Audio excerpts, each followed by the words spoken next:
All right, good evening. I will now call to order the April 9th, 2026 regular meeting. Please stand for the pledge. I pledge allegiance to the flag.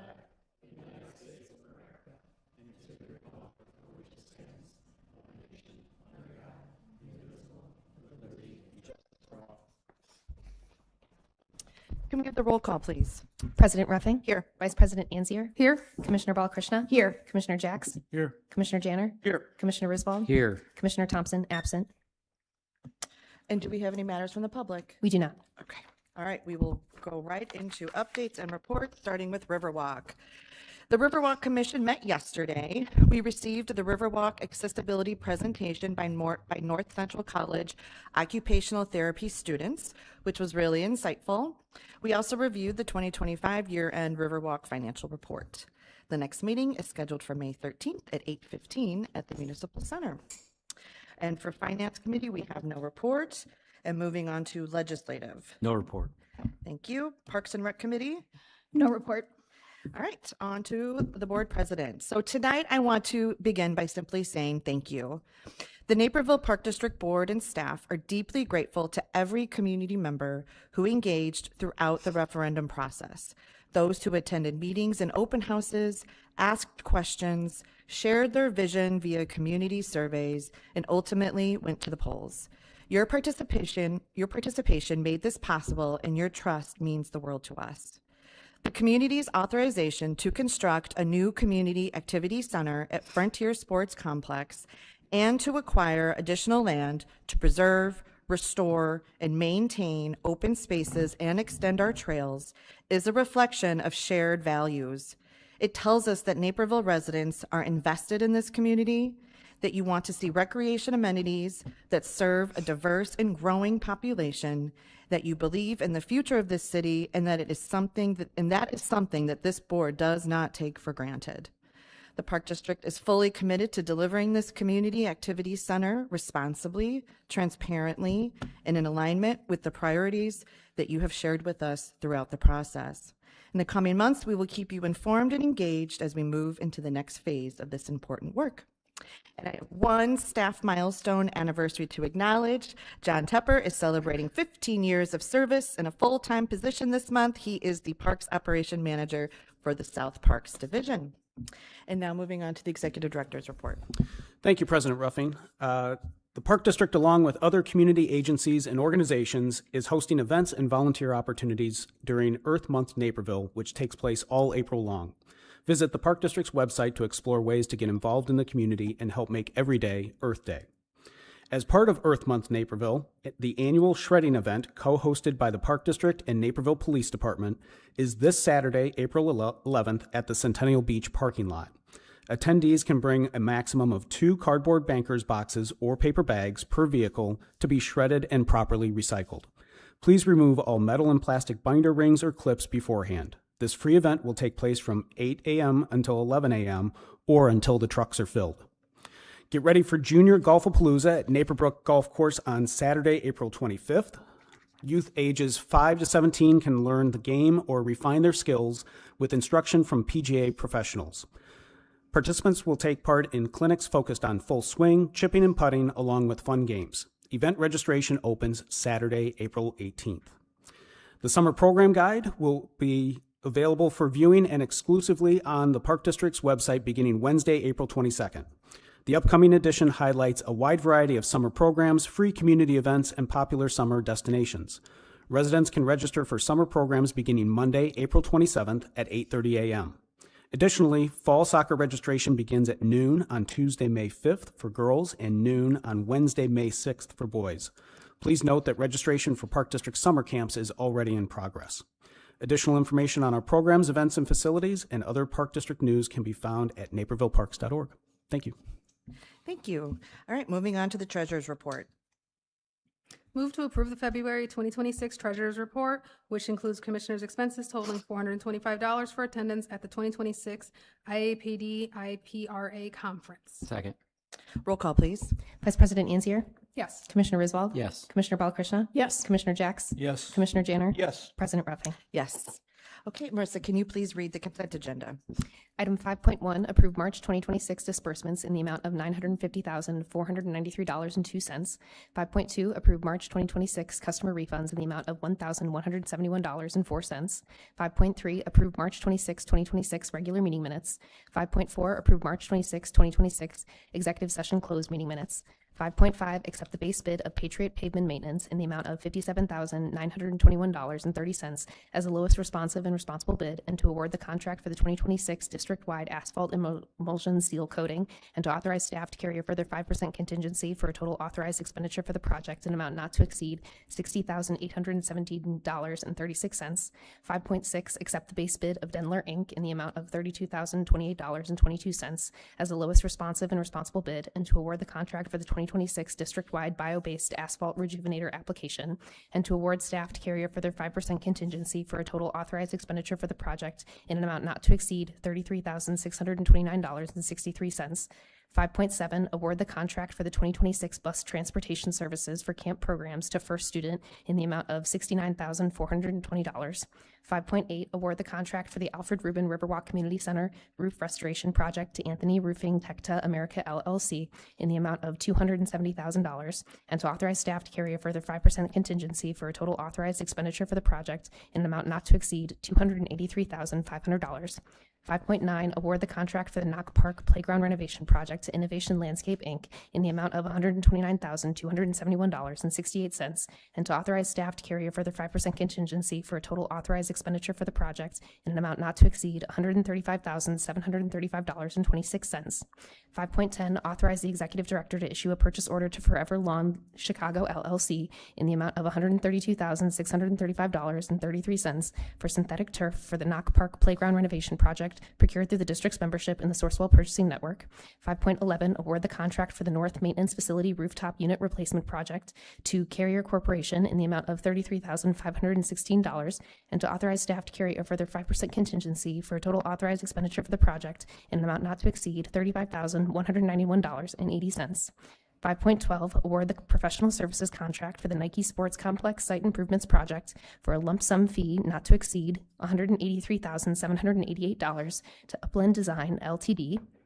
5.13, award the architectural and engineering professional services contract for the new Community Activity Center at Frontier Sports Complex for a lump sum fee not to exceed $8,558,725 to Williams Architects Ltd. 5.14, approve Resolution 26-04, reaffirming the Business Enterprise Program Utilization Plan for the Nike Sports Complex Site Improvements Project. Thank you. And should any items be removed from the consent agenda and considered separately? 5.13, please. Okay. Move to accept consent agenda items 5.1 through 5.12 and 5.14. Second. Roll call, please. Vice President Anzier? Yes. Commissioner Griswold? Yes. Commissioner Balakrishna? Yes. Commissioner Jacks? Yes. Commissioner Janner? Yes. President Ruffing? Yes. Sorry. Okay. Move to approve consent agenda items 5.1 through 5.12 and 5.14. Second. All in favor? Aye. Okay, so first we'll start out, we need a motion for 5.13 and then we'll go into discussion. So just do this, yep. No, do motion to approve or motion to Move. accept. Okay. Consent Move to agenda. accept consent agenda items 5.13. Second. Yep. Okay. Commissioner Jano, I'll let you kick things off. Yeah, so I've had some conversations about this over the last week or so, and I think I'm the only commissioner that was around for the Fordell Activity Project, and certainly gained some unique insights, and we all learned a lot from that project. And as we approach this this massive project, and I echo your comments, President Ruffing, about the trust that our constituents have put before us here, and I think we should have two basic goals heading into this this massive project. One is to get the best deal that we can, like all of us would if we were going to build a new home or remodel our kitchen or whatever. We want to get the best deal we can, and we want to do it, of course, do it the right way, the same as anybody here would do on any of their own projects. And I guess what I want to talk about here is this is obviously a no bid contract. This is a contract for $8.6 million, a lot of money. And again, I think any of us here, if we had a $8,600 contract that any of us were doing in our home or whatever, or an $86,000 contract, we would try to get some price comparison. We would do the best we can. And in this case, it's $8.6 million, and I think all of us take the taxpayer dollars seriously. We want to treat this money as though it's our own, and this is a no-bid contract. So when I brought this up initially, our legal counsel reminded me of this statute here, Local Government Professional Services Act, and basically what this says is if you have an existing relationship with, in this case, an architect firm, you're supposed to negotiate with that firm and not just take the cheapest, dirt cheapest deal. So, you know, on the surface, this is good because we want to do this the right way. We don't want to just take the dirt cheapest architect that is out there. And as Director Schutz pointed out at the last meeting, Williams Architects has been an excellent partner. They've been around for 50 years. They're comfortable working with our staff. We're comfortable working with their staff. They completed our other projects, including Fort Hill, or we're part of the completion of that other project, those other projects on time and under budget. We like working with these people, so it seems that we should do the same. So this act basically says that if we choose Williams, we want to choose Williams, we are to, quote, negotiate a deal, negotiate a contract. And at the last meeting, Director Schutz reported that, hey, basically what I just said, we like Williams, we want to work with Williams, and staff is going to work to negotiate a contract. And so my understanding is the way the negotiation went, I mean, to staff's credit, they went ahead and followed through on what was at the last meeting. We're going to negotiate this. And Williams came back, and I wasn't there. I'm paraphrasing what I think happened. Staff can correct me if I'm wrong. And they basically said, hey, we gave you our best price already. It is what it is. We're not going to change it. Again, I'm paraphrasing. I wasn't there. So, okay. What is our recourse?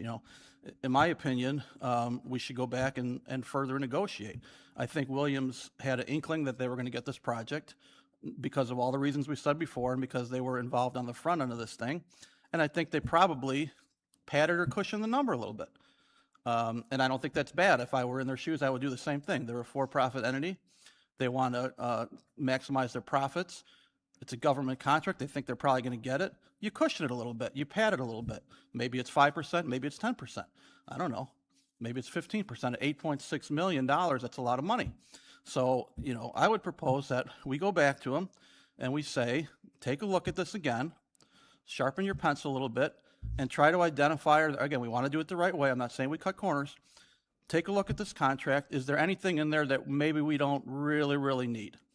Or if you can't find anything there, work with us a little bit in good faith, reduce this thing by 5%, 6%, 7%, something that's fair, and we negotiate in good faith and get a little better deal.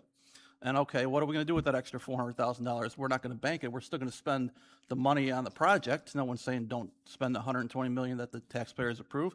But at the final stages, which is what we learned from the original project, maybe we would like a little better lockers, or we'd like a little better equipment, or a little better amenities, and the price and everything goes up. And now all of a sudden we have a little bit of cushion in there ourselves to be able to get some better amenities for our taxpayers and our residents. And, I realize that the board approved 9% on this thing. Now that we're actually going to maybe stroke a check, I think we scrutinize it a little more closely. I think that number was cushioned. I think all these numbers are a little bit cushioned or padded. Not speaking ill of the Commissioner Janner, I don't want to interrupt you, but I would caution you when it comes to professional contracts discussing that this contract may be padded, because you're exposing the board to liability for slander and libel by accusing somebody who's a professional contractor of padding without any evidence whatsoever. I'm not sure how you're defining the word padding, but I'm just saying. You've said repeatedly that you believe this contract is padded to certain percentages, and I would just caution you that you're exposing us to unnecessary liability for slander and libel. I'm not sure how you're defining the word padded. Aaron, do you want to weigh in on that at all? I would say that Commissioner Danner is free to express his concerns with respect to the contract, and that the board ultimately is going to vote on the contract tonight. I have some thoughts on the Professional Services Selection Act if anyone is open to hearing that. I know that Dirk had circulated some thoughts as well to the board. You know, I would caution that, you know, when we're talking about what the fair price of anything is, the fact is that Williams is top of market and is aligns with the market rate of 8 to 10% for the total cost of the contract. So just based on the facts and what has been submitted through the contract, Williams is fully aligned with standard contract market rates for architectural services for projects of this kind. Thank you. All right, go ahead, Commissioner Yeah, if I Jenner. may finish. Thank you. As for the industry standard, I mean, the examples that I saw doing some research and even speaking with Dirk were 10 million, 20 million, 50 million, not 100 million. The only example I could hear about was an example from Indiana of someone that had a project 100 million or larger. So, you know, based on my research, there's a sliding scale. As the total project construction cost goes up, the professional service fee goes down. So I think the 8 to 10% might be fair based on what I'm seeing. And maybe Director Schutz has a different opinion, but might be fair for a $20 million project, a $30 million, maybe even a $50 million. This is a $100 million project. So there's a sliding scale where the percentage, you know, in my view, should go down. So that's pretty much it. Again, my goal is to get a good deal and choose the right supplier here. And I would suggest that we go back and actually negotiate what the Act calls for, negotiation, and see if we can get some good faith negotiation and a little bit of reduction here on our end. Thank you. Who else? Any other commissioners would like to add to the discussion? Vice President Ansier? So, I mean, I'm looking right at our board doc here. Staff have negotiated the fee and confirmed that the contract total for professional services is reasonable based on the scope of work. The fee is aligned with the cost estimate allocated for professional services in the budget and under the 8 to 10% range of the construction estimate for services as typically seen in the design and development industry, especially when considering the extensive scope, magnitude, and overall complexity of the project. So the work has been done. That's why we were able to take this to referendum, to give the community a good faith estimate of how much this would cost us. The board has, the staff have all done their work into doing this. We have worked with Williams before, and they have not disappointed us. They have done a lot of really great work for us. They helped build Fort Hill, which is why they went with them again. So I'm just really struggling with the idea, like, we all want to save money. We have plenty of opportunities coming up in this project to still have cost savings. We still can apply for grants. We still have lots of room for negotiating prices on the market with, you know, different contractors for different parts of it are definitely going to go to bid. So it's not like we're saying we're just giving them all this money up front and there's no way to save any more money anywhere else. There's plenty of opportunity, and we have plenty of chances to vote on those as a board too, of whatever negotiated contracts come through. So while yes, I appreciate we want to do this the most fiscally sound way that we can, we also need to be efficient. We need to deliver to the community what they ask for and what they expect. So far, we have been very transparent in that. They have accepted it and signed on for the referendum. So going back and negotiating something at this point for this particular thing seems a little unnecessary and delaying when we can just get things going, and we still have plenty of chances to make sure this comes down under budget, which they have done for us before in the past. Thank you. Any other? Oh, go ahead. Go ahead.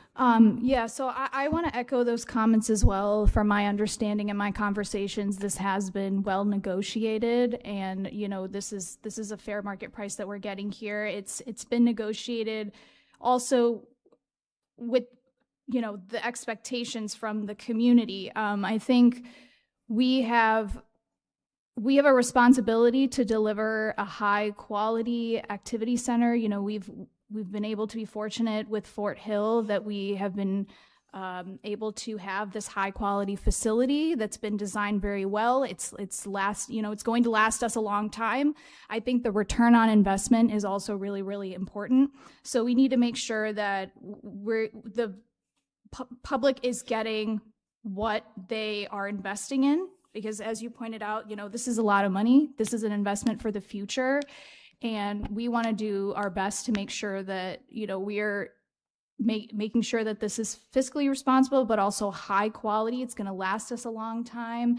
And, you know, these negotiations have been done already in this process for this particular contract. And as Vice President Ansier pointed out, there's going to be, you know, lots of parts of this project are going to be put out to bid. I think Attorney Price had mentioned about 88% of this project is going to be put out to bid. So, you know, we have plenty of opportunities to negotiate to get the best possible value, the best possible product we're going to get.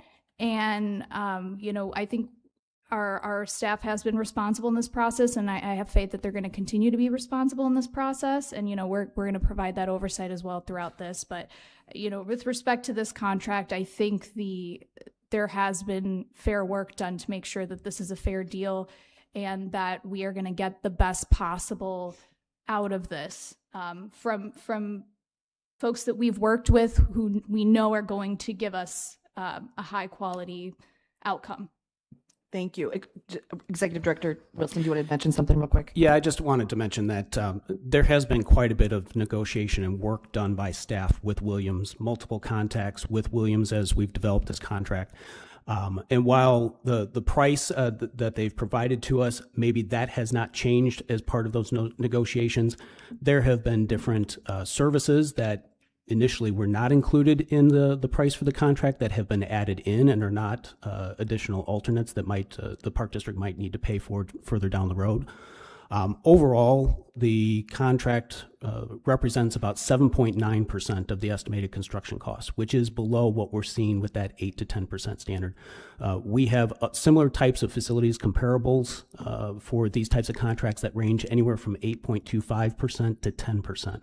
So I think overall the fee that is being charged by Williams to complete this work at that 7.9% is a fair and reasonable fee. And again, I just wanted to reiterate that there has been quite a bit of work in negotiation with Williams to put this contract together. Thanks for that clarification. Commissioner Jacks, go ahead. I think from my understanding of the statute, I don't know there's much we can do about this cost. That's my only opinion on that. I think this is basically, it is what it is. Maybe plus or minus a few dollars, but as per statute, I think it says what it is. I mean, that's my take on it. Thanks. Do you want to say any more? Yeah, sure. Just as somebody who negotiates for a living, I think the really, really unwise thing to do would be to get to the end of a negotiation and then drop bombs on it and blow it all up, especially when you have the premier architect who builds pretty much every high-quality municipal center, building, city hall in a 100-mile radius, giving us an under-market value for the contract. They're not inflating a contract. They're not padding it because it's a government contract. They're giving us an under-market contract at 7.9% when the market rate is that range of 8 to 10. So I think we would be foolish to try to go back and renegotiate a worse deal than the one we've already negotiated that's under market. And I'm not certain why we're even talking about this. Thanks. Anybody else? I'll just add, you know, the district, you know, we're following applicable, as we've mentioned, we're following applicable state statutes in awarding this contract, which is consistent with our established practice for professional service contracts that have come before this board. You know, we have full confidence in this firm's ability to deliver on what is truly an extraordinarily important project for this community. Staff's recommendation is grounded in a demonstrated track record. They complete the work on time, on budget, and to a consistently high standard. And as Commissioner Risvold mentioned, you know, this firm has earned the trust of numerous municipalities across the Chicago region, and that reputation carries a lot of weight. And then again, I'm glad that we've been able to talk a little bit more about the contract. It's not, you know, it's not just about the fee, which is entirely appropriate to discuss. Cost is a very legitimate, you know, it's a legitimate concern, but, you know, contract negotiations have brought us to this point. You know, the district's interests have been carefully considered, and they're reflected in the agreement and the fees associated that are, again, consistent with prevailing industry standards for a project of this scope and complexity. So with that, we will now go for roll call, please. I'd like to note that the motion on this initially was a move to accept the item to be put on the consent. So I think it should be a motion to approve the contract. All right, move to approve consent agenda item 5.13. Second. Roll call, please. Vice President Anzier? Yes. Commissioner Riswald? Yes. Commissioner Balakrishna? Yes. Commissioner Jacks? Yes. Commissioner Janner? Yes. President Ruffing? Yes. Okay. Now, we are moving on to discussion, old business.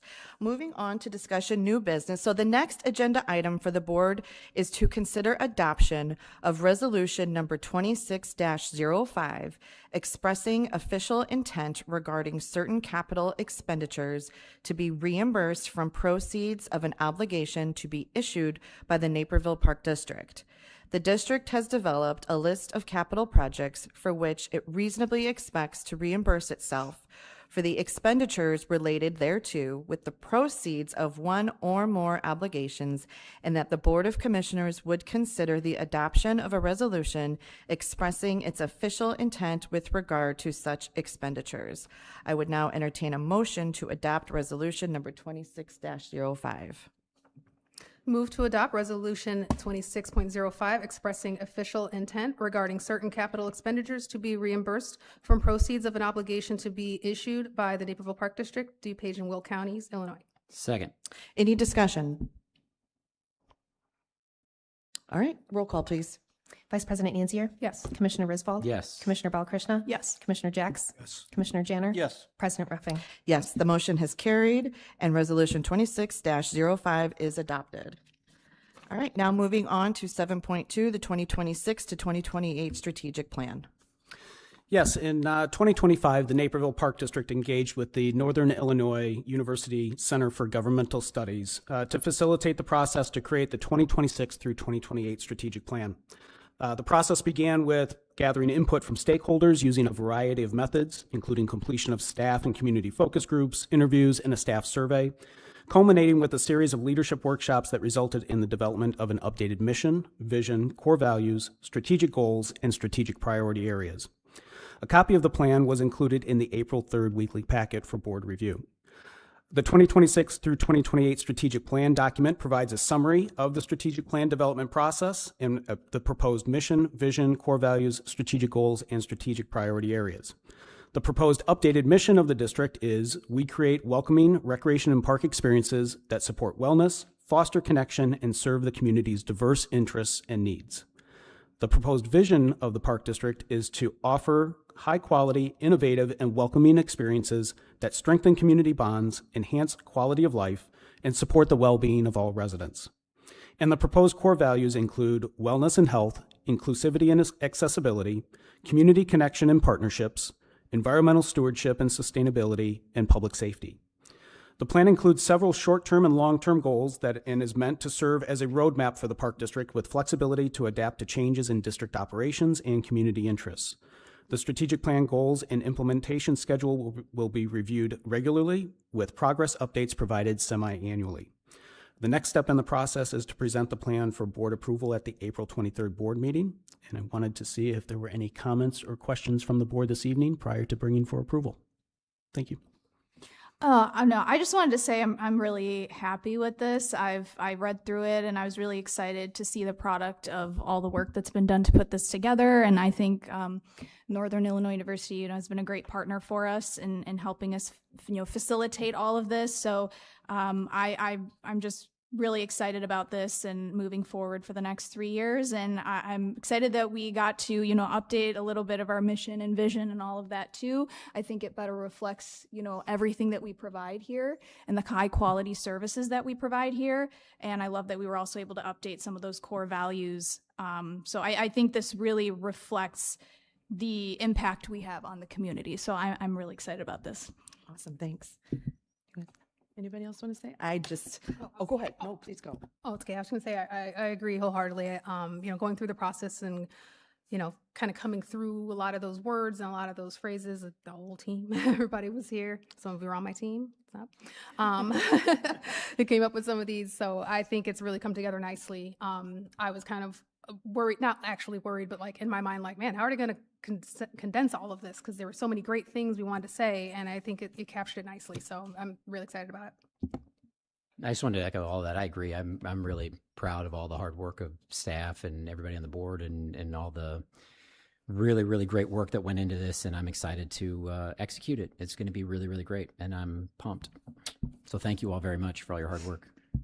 Agreed. The best part about this is that it was truly a group effort, and our views are one thing, but you all who are doing the work all the time with the community all the time, having all of your feedback on all of this was extraordinarily helpful. So I really appreciate everyone in this room who was and who was not in this room, who was here helping us throughout all that. I always love our strategic planning. I think I'm a nerd, but I think it's a really neat process to go through. And, having an updated mission, vision, value statements is something that I certainly have really been rooting for years. And so I'm just thrilled to see this, happen. And and it really is a reflection of our changing community. So thanks again to everyone. All right. Well, that's it. The next scheduled meeting of the Board of Park Commissioners is April 23rd, 2026 at 6:30 p.m. here at Fort Hill, and we will now move into executive session. Move to adjourn to executive session to discuss personnel per Section 2C1 of the Open Meetings Act. Second. Roll call, please. Vice President Antier? Yes. Commissioner Risbald? Yes. Commissioner Balkrishna? Yes. Commissioner Jacks? Yes. Commissioner Janner?